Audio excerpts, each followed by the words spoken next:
Hello everyone, welcome back to my channel. ಇವತ್ತಿನ ವಿಡಿಯೋದಲ್ಲಿ ನಾನು ನಿಮಗೆ ತೋರಿಸ್ತಾ ಇರೋದು ಮನೆಯಲ್ಲೇ ದೇವರ ವಸ್ತುಗಳನ್ನು ಯಾವ ರೀತಿ ಪಳಪಳ ಅಂತ ಹೊಳೆಯೋ ಹಾಗೆ ಕ್ಲೀನ್ ಮಾಡೋದು ಅಂತ. ನಾನು ಮನೆಯಲ್ಲೇ ಇರುವಂಥ ವಸ್ತುಗಳನ್ನು ಉಪಯೋಗಿಸಿ ಕ್ಲೀನ್ ಮಾಡ್ತಾ ಇದ್ದೀನಿ. ಇದಕ್ಕೆ ನಾನು ವಿನಿಗರ್ ಮತ್ತು ಹುಣಸೆ ಹಣ್ಣು ಎರಡನ್ನು ಕೊತ ಅಂತ ಕುದಿಯೋ ನೀರು, ಬಿಸಿ ನೀರಲ್ಲಿ ನೆನೆಸಿಟ್ಟು ಅದರೊಳಗಡೆನೆ ದೇವರ ವಸ್ತುಗಳನ್ನೆಲ್ಲನೂ ಹಾಕಿ ಚೆನ್ನಾಗಿ ತೊಳೆದು ಕ್ಲೀನ್ ಮಾಡೋದನ್ನ ಈ ವಿಡಿಯೋದಲ್ಲಿ ತೋರಿಸ್ತೀನಿ, ಬನ್ನಿ. The numbers borrow is powerful and the numbers borrow is pointed. Numbers borrow one epithet. Like it describe and share numbers borrow. Bye. Hello everyone, welcome back to my channel. ಇವತ್ತಿನ ವಿಡಿಯೋದಲ್ಲಿ ನಾನು ದೇವರ ಸಾಮಾನನ್ನು ನೀಟಾಗಿ ಎಷ್ಟು ಕ್ಲೀನಾಗಿ ಪಳಪಳ ಅಂತ ಹೊಳೆಯೋದಕ್ಕೆ ಏನು ಉಪಯೋಗಿಸಿ ತೊಳೆದ್ರೆ ಇದು ಇಷ್ಟು ಚೆನ್ನಾಗಿ ಕ್ಲೀನಾಗಿ ಪಳಪಳ ಅಂತ ಅನ್ನುತ್ತೆ ಅನ್ನೋದನ್ನು ನಾನು ಈ ವಿಡಿಯೋದಲ್ಲಿ ತೋರಿಸ್ತೀನಿ. ಮೊದಲು ಮಾತಾಡಿದ್ದು ನಮ್ಮ ವಿನ್ನು, ಅವಳು ಓಂ ನಮಃ ಶಿವಾಯ ಓಂ ನಮಃ ಶಿವಾಯ ಅಂತ ಹೇಳ್ತಾ ಇದ್ದಾಳೆ. ಈಗ ನಾನು ನಿಮಗೆ ತೋರಿಸ್ತಾ ಇರೋದು, ಇದೆಲ್ಲ ತೊಗೊಂಡು ಬಂದಿರೋದು ನಾನು ಮೈಸೂರಿಂದ. ಒಂದು ಸ್ಟೋರಲ್ಲಿ ಎಲ್ಲ ಒಂದೇ ಕಡೆ ಸಿಕ್ತು ನನಗೆ. ಇಷ್ಟು ಚೆನ್ನಾಗಿರೋದು, ಒಳ್ಳೆ ಕ್ವಾಲಿಟಿ ಸಿಕ್ಕಿದ್ದು ನನಗೆ ತುಂಬ ಖುಷಿ ಆಯಿತು. ನಾರ್ಮಲ್ ಆಗಿ ದೇವರ ಸಾಮಾನುಗಳು ಕಾಪರ್ ಅಥವಾ ಬ್ರಾಸಲ್ಲಿ ಇದ್ರೆ ತುಂಬ ಚೆನ್ನಾಗಿರುತ್ತೆ. ಇದು ನಾನು ನಿಮ್ಗೆ ಏನಾದರೂ ತೊಗೊಳ್ಬೇಕು ಅಂತ ಹೇಳಿದ್ರೆ ಸ್ಟೋರ್ ಲಿಂಕನ್ನು ನಾನು ಕೊಟ್ಟಿರ್ತೀನಿ, ಅಲ್ಲೋಗಿ ನೀವು ಚೆಕ್ ಮಾಡ್ಬೋದು. ಎಲ್ಲ ಕಡಿಮೆ ಬೆಲೆಯಲ್ಲೇ ಸಿಕ್ತು ನನಗೆ. ಇದೆಲ್ಲ ನನಗೆ ಟೋಟಲ್ ಆಗಿ 2,000 ಅನಿಸುತ್ತೆ. ನಾನು 2,000 ಕೊಟ್ಟು ಇದು ಪೂರ್ತಿ ಕಂಪ್ಲೀಟಾಗಿ ತೊಗೊಂಡು ಬಂದಿದ್ದು ಸೆಟ್ಟು. ಸೊ ಇದರಲ್ಲಿ ನನಗೆ ಗಣೇಶ ಕೂಡ ಇದೆ. ಅದು ಗಣೇಶನ ನಾನು ಆಮೇಲಿಂದ ತೋರಿಸ್ತೀನಿ. ಅಮೆರಿಕಾದಲ್ಲಿ ಪೀತಾಂಬರಿ ಅಥವಾ ಸಬೀನಾ ಪೌಡರು ಈ ಥರದ್ದೆಲ್ಲ ಸಿಗಲ್ಲ. ಸೊ ಅದಕ್ಕೋಸ್ಕರ ನಾನು ಹುಣಸೆ ಹಣ್ಣನ್ನು ಉಪಯೋಗಿಸಿ ನಾನು ಇದನ್ನು ತೊಳಿತಾ ಇದ್ದೀನಿ. ಬೇಕಂತ ಹೇಳಿದ್ರೆ ನೀವು ಸ್ವಲ್ಪ ಬೇಕಿಂಗ್ ಸೋಡಾ ಹಾಕಿ ನೆನೆಸಿಟ್ರೆ ಸ್ವಲ್ಪ ನೀಟಾಗಿ ಕ್ಲೀನ್ ಆಗುತ್ತೆ. ನೋಡಿ ಎಷ್ಟು ಫಳಫಳ ಅಂತ ಇದೆ.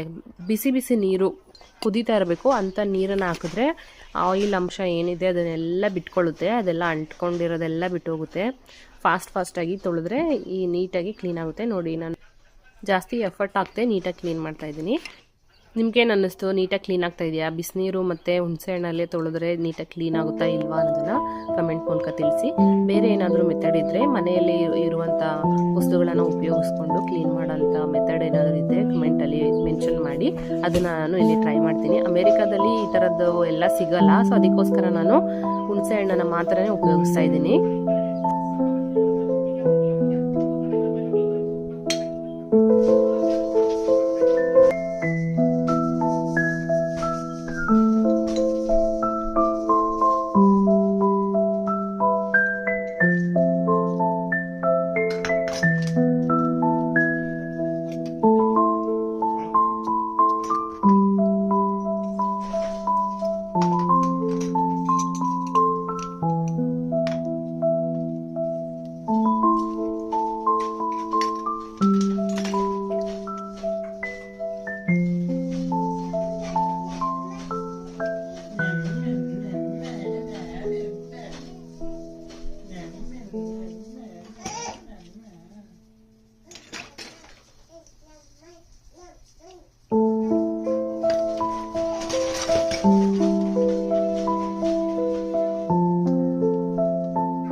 ಈ ವಿಡಿಯೋ ನಿಮ್ಗೆ ಇಷ್ಟ ಆದರೆ ಲೈಕ್ ಮಾಡಿ, ಶೇರ್ ಮಾಡಿ, ಸಬ್ಸ್ಕ್ರೈಬ್ ಮಾಡಿ. ಮತ್ತೊಮ್ಮೆ ಒಂದು ಹೊಸ ವಿಡಿಯೋದಲ್ಲಿ ನಿಮ್ಮನ್ನು ಭೇಟಿ ಮಾಡ್ತೀನಿ. ಅಲ್ಲಿವರೆಗೂ ಎಲ್ಲರಿಗೂ ಒಳ್ಳೆಯದಾಗಲಿ. ಜೈ ಶ್ರೀರಾಮ್.